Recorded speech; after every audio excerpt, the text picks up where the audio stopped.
कहाँ गई प्रार्थना? मुझे उससे बात करनी, पता नहीं कहाँ गई होगी। मेरी बात सुनो, मुझे पता है आपको प्रार्थना के लिए बुरा लग रहा है, लेकिन आप उससे बाद में भी बात कर सकते हो। अभी अंदर स्नेहा की शादी हो रही है, तो अंदर चलो, अभी हम अंदर तू चलते। समझ नहीं रहा हर्ष, मैंने तुझे बोला ना कि प्रार्थना हर्ट है, मुझे पता है, आपने बताया मुझे। हर्ष, मुझे ना अजीब सी फीलिंग हो रही है, कुछ प्रॉब्लम है, कुछ सही नहीं है। सही नहीं लग रहा रौनक भाई? क्या नहीं सही लग रहा आपको? पता नहीं हर्ष, कुछ तो अजीब लग रहा है, मेरा दिल घबरा रहा है, कुछ तो गलत है, समझ नहीं आ रहा। एक सेकेंड, ये सब प्रार्थना के लिए? हाँ हाँ, I mean, अभी वो यहीं थी और इतनी जल्दी पता नहीं कहाँ चली गई। कुछ तो गलत हो रहा है हर्ष, मुझे बहुत चिंता हो रही है।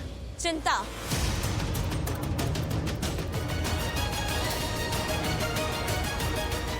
रौनक, चिंता?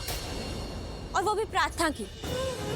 Are you for real? तुम्हें उस लड़की की चिंता हो रही है जिसने तुम्हारी बहन की शादी में इतना बड़ा ड्रामा क्रिएट कर दिया। उस लड़की ने स्नेहा के हस्बैंड की इंसल्ट की है, उसने स्नेहा के हस्बैंड की पूरी फैमिली की इंसल्ट की है, इवन तुम्हारी फैमिली की भी, और तुम्हें उस लड़की की चिंता हो रही है।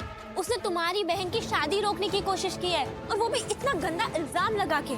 तुमने देखा नहीं उसको कैसे धक्के मार के बाहर निकाला गया है? ऐसी हरकतें हैं उसकी।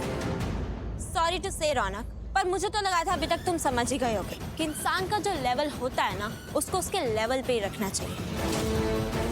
एंड रिमेम्बर कि तुमने तो कहा था कि वो तुम्हारी दोस्त है, और ना जाने उस लड़की के चक्कर में तुमने मुझे कितनी बार सुनाया है, कितनी बार मेरी इंसल्ट की है। पर अब तो तुम्हें पता चल ही गया होगा ना कि उस लड़की का क्या लेवल है, उसकी क्या असलियत है। दो पैसे के लिए छोटे कपड़े पहन के मॉडलिंग करने को तैयार हो गई थी वो रौनक, और उसकी अच्छाई के लिए जब उसको विहान ने मना किया तो देखो, खुद ही देखा ना तुमने, कितना बड़ा तमाशा क्रिएट कर दिया उसने। उसने इतना भी लिहाज नहीं किया कि वो तुम्हारे ही घर में काम करती है और तुम्हारी बहन की शादी में ये सब। मैं कुछ दूसरी बात कर रहा हूँ पायल, और तुम ना दूसरी बात, इवन उस लड़की के बारे में कोई बात ही मत करो। रौनक वो इतना डिजर्व ही नहीं करती कि हम उसके बारे में इतनी बात करें। And Raunak, I am telling you, वो अपने घर चली गई होगी अब तक। अब इतना सुनने के बाद कौन इंसान ही रुकना चाहेगा? और अगर उसमें इतनी भी शर्म नहीं होगी तो कर रही होगी अंदर कोई ना कोई काम।